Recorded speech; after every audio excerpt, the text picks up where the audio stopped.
Hey everybody, this is coverage of the spoiler for Green and Born of the Gods. This is going to be a full coverage from top to bottom on all the cards. We're going to rank them 1 through 10, 10 obviously being the best. Now we're going to give you a breakdown of why we think they are what they are. So Casey, go ahead and start us off. Alright, so what we have to start off with here is the next archetype, the green archetype. Archetype of Endurance is a 6/5 for 8. Double green and 6. Now, as well as the highest costing of all of the archetypes, it is also the largest by a pretty big margin. It also gives all your creatures hexproof, and your opponent's creatures can't have hexproof or gain hexproof. So, it's not only the largest creature of the archetypes, but it's protecting all of your other creatures. So it's kind of like the big guard, who's protecting all the small little badgers. I like it a lot. You know, I like the fact that it's the largest archetype. I gave it a 7. I think it's an 8 because it's the only one that's going to break that Hydra or that Kraken. Yeah, because I mean it gives you a clear both defensive and offensively, because it makes it so that any trying removal that your opponent's going to try on you has to be just worldwide. Yeah, it has to be worldwide. What do you think, Des? For me, archetype got a 6 for me, because coming out 8th turn, hexproof isn't really going to help you that much that late in the game. It does get rid of Tramocrates' hexproof that protects him, but at that point the game might already be over. Mm-hmm. Well, I mean, he's coming out at the same time, so this would definitely be a great instance to get rid of it. Mm-hmm. So what do we got? What are we gonna come up next here? Aspect of the Hydra is a common instant for 1 green. Target creature gets XX until end of turn, where X is your devotion to green. I actually really like this card. I gave it a 9. I think that's a little bit of hefty. Because most time, let's be honest, this is going to give your creature 3/3 or 4/4. For 1 green, that's pretty nice. But that's not anything more than what we've seen in the past. The ones where it's going to be really crazy is when it gives your creature like 9/9 or something. Which is why I gave it such the score I did, because even pulling it late game, you're going to be quite happy to have it, because green, a lot of the green cards in here have double to their green. I mean, look at the cost. archetype. I like it. I don't know if I'm gonna give it. I gave it a 5. I gave it a 6. Just because like you're not gonna in limited play. You're not really gonna see it giving more than a 4/4, which is like Titanic Growth for 1 colorless less. But then that would still be 4/4 for 1 green against expect. But it's not anything that we haven't seen in past sets. So what do we got next here? Charging Badger, because Honey Badger don't give no shits. Alright, so Honey Badger don't care. So this is a 1/1 for 1 green trample. It's a Badger, and that's it. It's a 1/1 for 1 green with trample. That's kind of weird, isn't it? It kind of makes you feel like, well, the card before really works really well with this. Well, there are other cards that work really well with this too. But really, this is kind of one of those cards where it's a little underwhelming when you draw it later in the game. But you can always try to make it work. It has a built-in trample, which some of the other green cards don't have, and it's kind of important. And the fact that it's a common is nice, and it's a 1/1 for 1 green. I like the fact that it's common. That's why I gave it a 6. Is because you can have multiple of these in a limited playstyle because they're commons. And there's no point not to. Yeah, and there's not really much of a reason not to snag 2 of these if you can. Just because it comes with the static ability of trample for no colorless, just the 1 green. I don't know if I would play this first turn necessarily. I would want to play it when I had something in my hand that I could do with it. You know, almost immediately. I think this is almost an immediate first turn. I think it's a 5, but that's for other reasons. Oh, okay. Alright, so next what we got here is one of my favorite cards for green, Courser of Krufix. It is a 2/4 for double green and 1 colorless. Yeah, it's definitely a good for 3 is a 2/4 on a card like this, because you don't just get the 2/4, you get the devotion. Well, you know, I hate to cut you off, but I think that was interesting is the White Lion got 3/4 for the same mana cost, and you think it would be green, you'd get something like that too. But anyway, but again, like I said, you get the additional devotion. So its abilities are all static. Play with the top card of your library revealed. You may play that top card if it's a land, and whenever the land enters a battlefield under your control, you may gain an addition. You may gain 1 life. So this basically gets rid of land drops. But let's be honest, this also gets rid of any, question of what's going into your hand. Mm-hmm. So everybody knows this is telegraphing to everybody what you're getting. That's why I only gave it a 7. Yeah, because it's going to give you ramp. Don't question it. It's going to ramp you. It's gonna ramp your land, and it's gonna refresh your life total.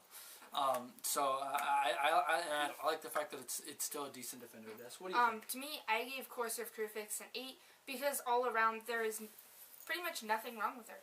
There's. I think other than telegraphing no your stuff, reason, you're right. yeah. That is a really because you're There's still no going to get reason the chance not to use play her it. if you get her. What do we got here, Des? What else we got? Culling Mark is a common sorcery for 1 green and 2 colorless. Target creature blocks this turn if able. To me, that's just lore. It lures in one of your opponent's creatures, or even I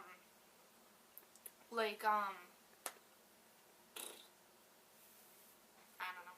Well, okay. So you think about it like if you have your opponent has a creature that they obviously don't want to lose, you can use this to pull it in and Yeah, but you also got to worry about the fact that they're going to know it's coming, and they don't have to block the big guy. They can block a little guy, and it limits you to what you attack with. I think in a lot of ways, people are going to try to use this as a culling, but a way to kill off something. But it's just not. Yeah, and I actually only gave it a 4 because of the fact that it's a 3 sorcery, and you were right. The creature having to block, but you're not telling the creature what to block. Yeah. Yeah. All right, the next one we got here is Fated Intervention. This is actually one of the Fated in the cycle. So it gives you for 3 green and 2 colorless an instant. Put two 3/3 green centaur enchantment creature tokens onto the battlefield. If it's your turn, scry 2. I really like this card. This is my I favorite. I see this as like a combat trick. You can drop 2 centaurs in, block some stuff that didn't expect to get blocked, and then now you have some 3/3 tokens. Or you can just play this at the end of your opponent's turn to get through 2 3/3 tokens that you're going to attack with next turn. What do you think? I like it because also you can use it to just drop a couple 3/3s at any time during your turn, and you do get that scry. I don't like. It's green heavy, in a set that you might not necessarily want to have that much green. But I like the fact that it's pumping 2 3/3 green centaurs instead of just like one bigger creature. That's what you think. For me, I gave it a 6. I gave it a 7. It's actually going to be a much better combat. It's one of my favorite. It's my favorite Fated. To me, it would just be kind of hard to pull off that triple green. But if you do get the Coercive Crewfix, getting that land might not be all that difficult. Next coming up is giant. It's basically giant spider. Grave Robber Spider is a 2/4 for 1 green and 3 other with reach. Now it has an activated ability, giving it is 1 black and 3 colorless. Grave Robber Spider gets +X/+X until end of turn, where X is the number of creature cards in only your graveyard. Activate this ability only once each turn. So basically, this is going to give you a buff for all the creatures in your graveyard. It feels like this is a whole 2 sets away from where it belongs in Innistrad, where it really should have been. But at the same time, like, this is going to be your only reach card. And you really might need this to beat up some of those big flyers. And the fact that it buffs itself is really important, because you don't want to have to waste buff just to kill some creatures that were giving you problems. Yeah. It's one of those cards where it services itself. What do you think, Des? To me, I think it's pretty neat, even if you get it. Even if you do use its 4-cost ability. It has reach automatically, so it can easily take out like one of the demons, Eater of Hope, or the Silent Sentinel, or even the Arbiter of Ideals. It can easily take it out with the XX ability. Yeah, I think given that you have that many creatures. I think, to be honest though, if Eater of Hope is on the field, this thing's dying. Yeah? Yeah, Eater of Hope's going to sack 2 and beat this guy out of town. Chances are. I actually see a good thing to do with that, with like the Scorpio Skull of Ale. Alright, next card coming up. Hero of Liana Tower is a 1/1 for 1 green. She has a heroic of whenever you cast a spell that targets her, you may pay X. If you do, put X 1/1 counters on Hero of Leanna Tower. Now, here's something interesting. I wanted to point this out. I'm sorry to interrupt, but this is something interesting about it. Once again, this is a triggered ability. So when you play a spell that targets her, what you want to do before you dedicate any mana to this ability is ask your opponent if they have anything that they're going to do in response. Because what you want to do is wait, see what they're going to do, and then pay the X. If they're going to burn her, this is when they have to deal with it. Because if they wait and the ability resolves, which is when you pay the mana, which is when she gets the 1/1 counters. So if you go and say, alright, are you going to do anything? No. I'll pay 4 mana, she gets 4 1/1 counters. Oh, well, I'm going to burn her now. It's too late. She's already a 4/4. A 5/5. Oh, well, she's already a 5/5. So what'd you give her, Des? For me, I give her a 9. She You has, like yes, I do. I like her a lot. She has a lot of potential, even in limited and in constructed. There are so many things you can do with her. I think she has exceptional potential, especially in limited. Yeah, I think because she's more powerful in limited. anytime that you're going to play something on her and you're just like, oh, I don't really have anything else in my hand that I can play right now. I'm just going to use that empty mana to just pump her, and that just every single turn. Every time you're playing like a low-costing bestow on her, we've seen a lot of those. Or even just the Hydra. Just a Hydra spell. Yeah, just playing the Hydra on her right there. Someone's not expecting that you have some mana open. Maybe you have like 3 mana open. You're gonna swing with the 1. They take it, turns into 5 or 6. Or even more, really. They could get lethal. Yeah. Yeah, because of the 1 green for aspect, and then the open mana. Next coming up is one of my favorite rares. What do you think about it? Well, this is Hunter's Prowess.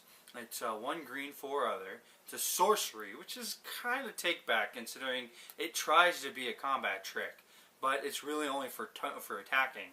So it gets away with it until end of turn. Target creature gets 3/3 and gains trample, and whenever this creature deals combat damage to a player, draw that many cards.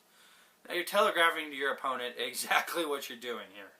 But the fact of the matter, it gives them 3/3 and trample, and whenever they get damage through to your opponent, you get to draw that many cards. In a lot of ways, this is a lot better than the other double up spell. Hunter's what was that? Hunter's Lesson. Hunter's Lesson. Now, see, along with that, you're telegraphing to your opponent what you're doing here. You're obviously giving it 3/3 and trample. Whenever it deals combat damage to a player, you draw that many cards. But just because you're showing him that, he has to ask himself a question: can he stop it? Yeah. 3/3 and trample on its own for 5 is already giving you, a decent amount of bang for your buck. And then giving you cards back. Giving you cards back to replace it. Maybe this is the last card in your hand. We see a lot of low-costing green cards. Or you can even play it empty your hand out. In opposite to Hydra. You target Hydra with 1, and you target Hunter's Prowess with the other one. Which one are you going to block? Exactly. Are you going to take the more damage, or are you going to let me fill my hand back up? What do you think, Des? Hunter's Prowess is actually really good for me. I gave it a 6 because of its sorcery, because of its high cost and at a sorcery speed. Even though most people are like, I'll use it sorcery. Of course, you can only use it on your turn. But what if the only thing you want is the 3/3 to save a creature? Now you can't really use that because it's not an instant. I gave it a 7 mainly because we're seeing some lower costing cards here, and it's definitely something you don't want in limited. Remember, we're talking about limited here. Being stuck with top decking in limited is not really something you want. Yeah. The thing is, though, I'm going to say this, is you're not going to use this to save a creature, ever. This is not going to be one of those spells where you play it, if it were instant speed ever, to play it and then use it for protecting something. Because trample and then drawing cards is not what you want to do to save something. But the next card we got coming up here is actually very interesting. Casey? Yeah, it's we got Karametra's Favor. It's an enchant aura for 1 green, 1 colorless. Karametra's Favor, when it enters the battlefield, you draw a card. When an enchanted creature has tap, add 1 mana of any color to your mana pool. Now, obviously, we're seeing a pattern here with these tap enchantments. They're obviously most likely going to go on high-profile inspired cards such as Arbiter of the Ideals, or maybe something you want. Maybe you splashed with red, and you want to capitalize on Your Fellhide. Your Fellhide, or even if you just want to activate your Conscriptor. And also, for a very low mana cost card, it replaces itself. You know?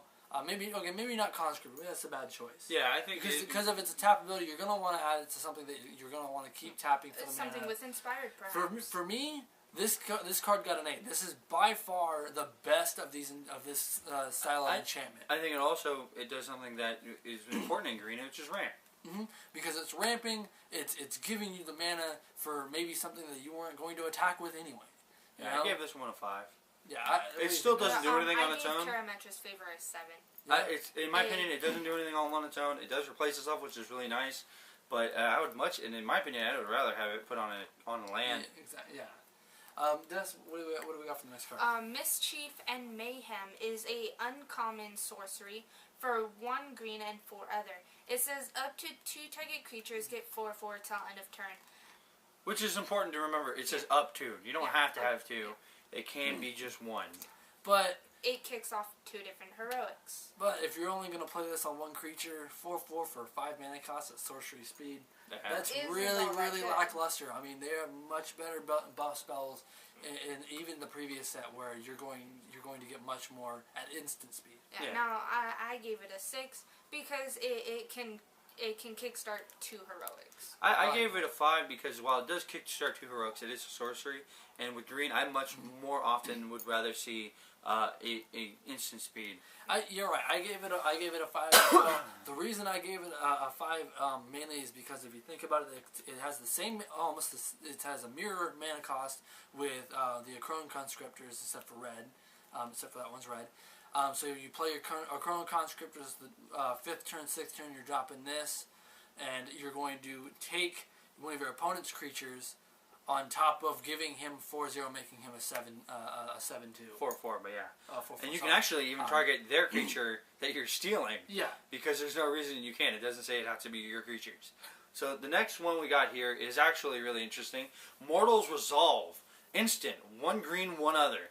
Target creature gets 1/1 and gains indestructible until end of turn. Wow. That's really powerful. Very. You can talk about the 1/1 and then gain life, or the giving it death touch or regenerate or whatever else you want to talk about.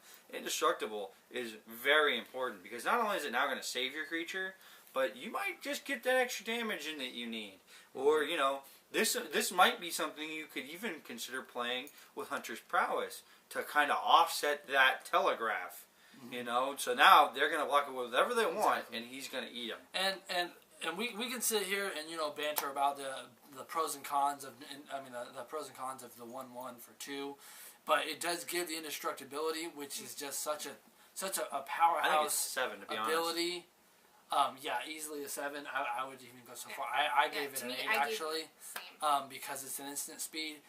Thinking about if you're going to put this on Hero of Leona Tower, not only if you have extra mana, you're going to make her big permanently. You can use that to block. And maybe eat up one of the creatures that they were hoping to get in with, because maybe they didn't think you were willing to block with your hero.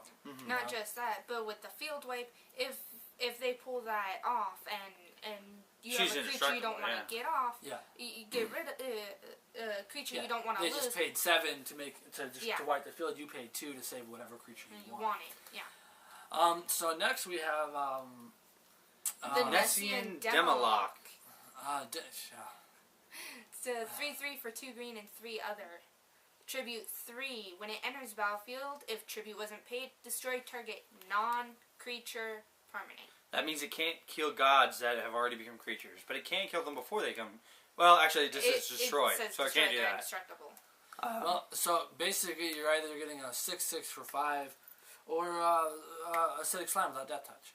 Well, here's the thing, though: is a lot of times you're going to run into a situation where they don't have anything other than land that they don't mind giving up. Yeah. It's turn 5. They got the land they needed. They're like, hey, it's a 3/3. Pop one of my land. You just paid 5 mana for a 3/3. That pops land, yeah. I do like the devotion, but still, to me, he's only a 5. The other thing is this is something really interesting. The name Nessian, when I first saw it, I really thought it said Nissan. Because you look at the name Demoloch, that sounds like a car. It's the Nissan Demoloch. That sounds good. Alright, so anyway, so we got this one here is the Nessian Wilds Ravager. What do you think about this one, bro? The Nessian's Wild Ravager is the Green Destiny Pack promo and my favorite of them all. For instance, it is a 6/6 for double green and 4 other. Tribute 6 with Nessian Wild Ravager. It is a battlefield. If its tribute was not paid, you may have Nessian Wild Ravager fight another target creature. Right off the bat, it is the largest creature, having the largest power and toughness for that mana cost for 6. So it's the largest 6-drop that we've seen, by and large, by itself, just on its own. Also, it has the largest tribute cost in the entire set so far, and to me personally, it has the best payoff either way, because if they're not paying the tribute, you are getting the heaviest hitter in the set, a 12/12, or when it hits the field, it fights one of your opponent's creatures, and like I said, it is the largest drop for that mana cost. So it basically takes out 99.9% of its competition on field draw. Mm-hmm. Okay, well, what was your rating on it? My rating, I gave it a 10. I gave it a 10 because I give this thing an 8. It's definitely the biggest hitter, but it's not going to end. It's not going to end the game immediately. No. I gave it an 8 as well, but I do agree with the review that you give it. I agree. I think it has the best tribute for either way. Yeah. You know. The next one we got up here is the Noble Quarry. This is an interesting creature. It's basically the same thing as the prized unicorn. It's a 1/1 for 1 green, 2 other. All creatures block Noble Quarry or enchanted creature Must do so. They must do so. And then if it's an enchantment, it's a 1. It gives a creature 1/1. Now, something interesting to remember is the bestow cost is 1 green and 5 other, which is kind of hefty. That's a little much. But when you consider the fact that this guy's going to enchant something that's going to die, getting him again is one of those things where you can't beat it. You know what I mean? You get him, you enchant him on something that's kind of worthless, you attack, you get him back, then the next turn you get to go at it again. Mm-hmm. You know, it's sweet. It's allowing you to get in with every one of your other creatures for 2 turns if you bestow it, and like you said early on in the other preview, if you add in this with Gorgon's Head, you're just adding more of just a field wipe to only your opponent's field. Yeah. And then you still get the Noble Quarry back. Yeah. And you can also put them on other things that have Death Touch, or even just put them on the Vortex Elemental and put all your opponent's library back on top. I was thinking originally I was going to give him an 8. But I had to bump it back when I looked at his bestow cost, so I have to give him a 6. I have to give him a 6 as well, because he's not going to win a game on his own, but he definitely gets you there. The next card here. The Nyxborn Wolf is a 3/1 for 1 green, 2 other, bestow cost for 1 green and 4 other, and it just gives 3/1. For green, not fantastic, but the important thing I gotta say here though is he's the only other wolf. Yeah. When you talk about raised by wolves, this is the only other wolf. Yeah. Yeah. So no, I mean, there's not much to say here about Nyxborn Wolf that it doesn't already implicitly imply. I mean, you're either getting a 3/1 for 1 green and 2 other, or bestowing for 5.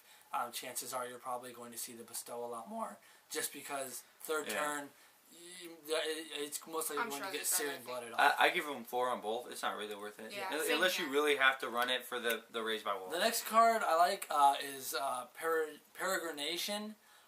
It's pretty much a reprint of an older card, Cultivate. It's 1 green, is a sorcery speed, 1 green, 3 colorless. Search your library for up to 2 basic land cards, reveal those cards, and put 1 onto the battlefield tapped and the other into your hand. Shuffle your library, then scry 1. Now, as I said before, Cultivate did this for 3, so you're paying the 1 more colorless for the scry. I like this a lot because it works really well with the Courser. You're going to gain the 1 life for the land in the battlefield. So basically, in this instance, when this card comes out, the turn after you play the Courser, you could in effect gain 3 life just in that 1 turn. Mm-hmm. You get the land in the field tapped from the spell, 1 in your hand if you haven't dropped your land. Obviously, you most likely have, but and then you also, if there's a land on top of your library, you can play that. I gave it a 5. It's a solid mana ramp with scry. What do you think? To be honest with you, I think this is a 5. This is a solid mana ramp. It's going to help you get your Nessian Demolock or your Nessian Wild Ravager out faster. This will help you out. I gave Peregrination a 6 because it gives you 2 land, and you also get to scry. Alright, the next one we got is Ferris Band Raiders. This is a 5/5 for 5 and a green. It has inspired whenever Ferris Band Raiders becomes untapped, you may pay 1 green and 2 other. If you do, put a 3/3 green centaur enchantment creature token on the battlefield. Now remember, you only pay that when the ability goes to resolve. Obviously there's no targeting involved, but if there's anything you're worried about, you don't have to pay it, and you don't have to pay it until the actual ability resolves. So the ability, he untaps, and then your upkeep comes up, and you're saying, he's untapping this abilities on the stack. Do you want to do anything? They say no. You pay the mana cost. You're getting the 3/3 no matter what they do. Exactly. But here's the interesting thing. This is the only of the inspired token producers that's actually really worth playing. I like it. He's a 6. He's a 5/5 for 6 mana. I'm already paying into that. He's gonna attack every turn anyway. I'll pay another 3 mana every turn to get a 3/3 centaur to jump, block, and do whatever else I need him to do. Exactly. I like it. I like it. No, I gave him a 6. I gave him a 5 though, just because it is a hefty mana cost. You get a 5/5 for 6. We've seen other ones where they have almost as much for 1 less mana cost. I like getting the more the turn early. Okay. Type thing. But but you're right. It is out of the cards like that we've seen. You're getting the most for it. Next. The next one is the Ferris Band Tromper. He's a 3/3 for 1 green and 3 other with Inspired. When he becomes untapped, put a 1/1 counter on him. He is literally begging you to go into the offensive with him every single time. We've seen a lot of these 3/3 for 4. You know what's interesting? This is the only guy I think likes to stomp the yard. He's great. He's a 3/3 for 4 that attacks every turn. I'm on. What do you need me to do? Every time he's attacking you, even if that's the only time he's untapping, is because he attacks you. He's hitting you harder every single turn. So he quickly becomes a problem. So far, we've seen almost every color getting a 3/3 for 1 color, and then the 3 colorless. And this is one of the best.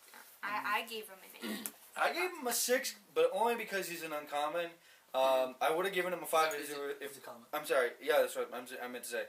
I gave him a 6 only because he isn't an uncommon. He's a common, so you're going to see a lot of them. If he was an uncommon, I would give him a 5, just because that ability is so good. You shouldn't lock it away. Yeah. Casey, I only gave him a 6 though, because like I said, we're seeing a lot of these. He is really good. The Inspired is a great ability, but the other ones seem to have static abilities that might just like the Vigilance. Yeah. And the other one. So what do we got going up here next? This next one is an enchantment I like. That Eric just talked about earlier. Is Raised by Wolves. It's Enchant Aura for double green and 3 colorless. When Raised by Wolves enters the battlefield, you get two 2/2 green wolf creature tokens onto the battlefield. Note that they aren't enchantments like we've been seeing. Each creature gets enchanted creature gets 1/1 +1/+1 for each wolf you control. Now, other than the wolf we just reviewed, those are the only 2 wolves you're going to get in this set. Yeah, I mean you might get something from Theros, but he's going to get for 5. You're going to enchant a creature for +2/+2, on average. But you're also going to get 2 additional 2/2s. Yeah, and you know what the interesting thing is a buff. A lot of people go, well, how much more can I get? How much more can I get? I want to get bigger. But when the enchantment falls off, the big thing you got to remember is you need something to show for it in the end. This guy is going to give you 2 wolves. I've paid 5 mana for 2 wolf tokens before. And they're 2/2/2 wolf tokens. It's a sweet deal. But the fact that they're bonusing it by giving you a 1/1 for each wolf, the great thing is you might not get 2 of these. But if you get 2, that means an enchanted creature can get up to 4, and you get 4 wolf tokens. Not including if you get that other wolf creature, which... The Nyxborn. Yeah, it's not really worth it, but anyway. I gave it a 5. It's a solid enchantment. You're like I said, at most you're going to get the 2. At the most you're going to get the 2/2 on average, but you still get the 2 wolf tokens. And I'm also going to cover here Satyr Wayfinder. It is a 1/1 for 1 green and 1 other. When Satyr Wayfinder enters a battlefield, reveal the top 4 cards of your library. You may put a land card from among them into your hand, and then put the rest into your graveyard. I have mixed feelings about this because it does something similar of another card, Grizzly Salvage, but you only get to pick a land card. You do get the 1/1 for 2, but is that you have to ask yourself, is that really helping you? What if you top deck the 4 and you lose something you really could have used earlier? Yeah, you know what? I've said this before. This would have been great back in Innistrad. This is garbage now. It's just I had to get mulch it with a a 3. creature on it. I It's had a to give it 3. a 3. What do you think, Des? I give him a 4. I mean, a 4? Yeah, I mean, I don't. The risk of losing something good when the only payoff is a possible basic land. Like, if you pulled Nemesis of Mortals, then yeah, run him. But otherwise, this guy is trash. Yeah. Next card. What do we got, Des? Scourge of Skullvale. This one is personally my favorite and the first one that I am giving a 10. A 10? Yes. It is a 0/0 for 1 green and 2 other. He has trample. When he enters the battlefield, he gets 2 1/1 counters. You tap him, sacrifice another creature, put a number of 1/1 counters equal to that creature's toughness. This is great for on blockers. Scourge of You eat a big creature with a huge toughness on him, like a wall or something, and this guy gets like huge. Like we're thinking here is a oak. black-green. We're thinking Black here is a oak. a solid green deck, splash black with oak. You're gonna maybe block defend with them, tap a couple of tokens, and then he's now maybe like a 3/8 tap. Eat him with Scourge of Skullvale. He's a 10/10 with trample now. Yeah. Yeah. And next turn you're going at for like and that's maybe 4th or 5th turn because we're seeing good green mana ramp. Yeah. Not just that, but if you also run green-blue, you have Kiora's Follower. Tap him, sack a creature, untap him, attack him. and then go at him. Yeah, exactly. It's a great combo. I love it. I gave only him a 9. I only gave him an 8. I gave him a 9 because of the amount of synergy he has in the set. Yeah. Let's keep So going, what do we guys. got We got a lot of next, cards to come here. I'm going to mispronounce his name already. Citizen. Citizen Oathsworn is a 1/1 for 2 green and 1. Great for devotion. Heroic. When you cast a spell that targets this creature, put 2 1/1 counters on him. Now, this is something really important to remember about him. He is only 1/1 for 3. Now, that may be great and all, but his ability, but he's probably going to die pretty quick. If you can get the Hydra ability to go off, him alone, he's going to automatically become a 4/4 or a 5/5. So that's nice, but I just need more there. I gave him a 4. Yeah, I actually gave him a 5 just because he's giving you the extra 1/1 for heroic, but a 1/1 for double green and 1 colorless, that's not good. You can't splash him. That's not good. You can't. You're not gonna splash him very easily into another deck. I wouldn't where splash it him might at all. get where maybe white's giving you more aura efficiency, but the double green is it's holding you back. Okay. I gave him a 6. So I mean, because to play him out on 13, What do we got next? She does. Cetestian Starbreaker is a 2/1 for 1 green and 3 other. When Cetestian Starbreaker enters the battlefield, you may destroy target aura. I don't hate this card, but I don't necessarily love It's it a 1. because it's For a 4 2/1. mana for 2/1. No, I'm saying it's a 1. It's a 1 It's for a me. 1? For I 4 give it a mana, 1. it's a 2/1 that destroys an enchantment aura. It's not even just an enchantment. That's It's got to true. do an aura. So unless you're hitting bestow cards, it's garbage. It's a 2/1 for 4 that Yeah, might destroy something you don't I like. gave it a 4. I don't really like it either. What do we got next? All right, the next one we got here is Sky Reaping, and this is actually a devotion for green here. This is a sorcery for 1 green, 1 other. Sky Reaping deals damage to each creature with flying, equal to your devotion to green. So this is actually, in my opinion, the best way to come up and answer your opponent's archetype of imagination, because this will wipe the field. Even if archetype comes out on turn 6, you play this on your turn, it's over. You've wiped their field, and it protects your creatures. So green doesn't have any flying. Play this all you want all day long. Kills dragons, kills demons, kills Your harpies, kills birds. Like I was saying, everything. It knocks everything out of the field. Archetype of imagination hits the field 6th turn. Your opponent's thinking, oh, you know, I've got a huge advantage. All my creatures are unblockable. But then Sky Raven hits the field. And it finishes them. It kills They're everything. done. Archetype And then of you move on. imagination With is all- a 2. with all This is a solid 7.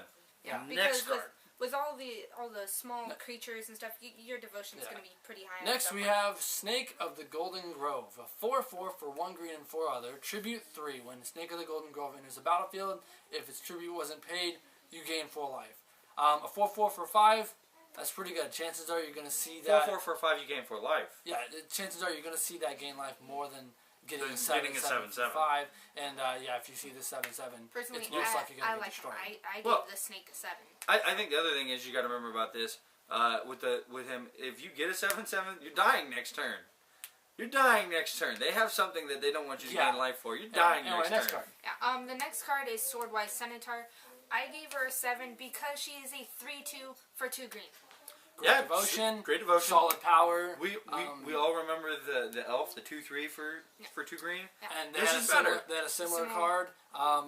Colonian Tusker, a 3/3 for double green. Obviously, that one's maybe a little bit better, but you know. But it's she still a is great card. much the same. One of my favorite cards now is Unravel the Aether. Oh, by the way, the centaur was easily a 6. Yeah, no problem.